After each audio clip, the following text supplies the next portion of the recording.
After the 7th century, when the Arabs and Turks invaded India from the northwest, many kingdoms fought them and stopped them from advancing towards India. But history books give very little information about this period. Please tell us about this era and suggest a good book related to this era. Okay, when it comes to books, I don't know of any book. Nobody in India, no historian has bothered to write a book about this era because then the truth will come out and then Indians will stop fighting each other. You see, today, what's happened is this. Between the 7th century, when Muhammad bin Qasim tries to invade Sindh, and then about what?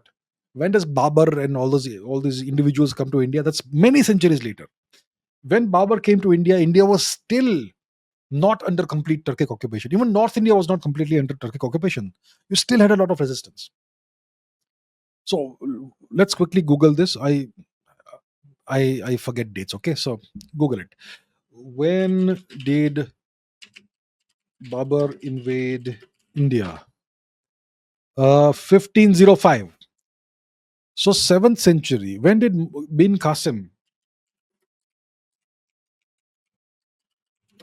When did bin Qasim invade India? 711 AD. 711 AD to 1505. How many? That's 800 years. 800 years, India was still largely free. Why was India still largely free? Despite all the repeated invasions and attempts to expand the Delhi Sultanate and all, because Indian kings fought.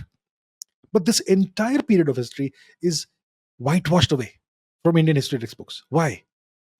Because they want Indians to keep fighting each other. Who was it that fought the invaders at the time? It was the people we call the Rajputs. They fought, they bled, they died. You have no idea how many of them died. The women had to commit horrific ends to themselves. They have to even destroy their bodies while dying. Johar, that sort of thing. Horrific period of Indian history. Incredible bravery, incredible valor, incredible sacrifices.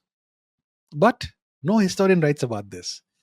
So that today you have all these, today, if you go to social media, you will find Indians fighting each other. It's always Marathas versus Rajputs, or somebody else versus this, or this versus that. Or that. Always, it's always someone trying to portray that me and my people were better and you people were losers, and the other guys say you were losers, and that sort of thing. The objective is to keep Indians fighting each other. Everybody contributed to fighting for India at different points in time. 711 AD is when bin Qasim tries to invade India. And then there is this repeated wave after wave of invasions, first by the Arabs, then by the Turks. Continues for centuries.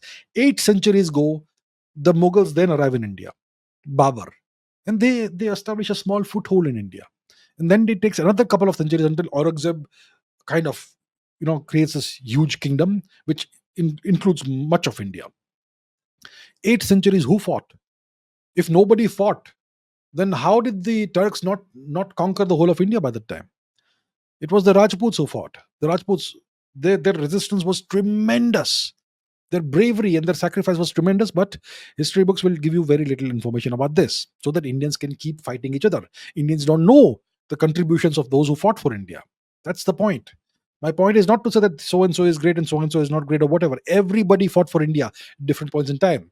After the Rajput flame was extinguished, that happened when the Turkic empire became large and all the Rajputs were vassalized eventually. That's when the Marathas took over. And the Marathas defeated and destroyed the Turkic empire. But because of infighting, the British were able to overcome them. Long story, that's how it goes. Is there any good book about this period of history? The first 800 years of invasions? I don't think so. I don't know of any. No Indian historian has bothered to write about this.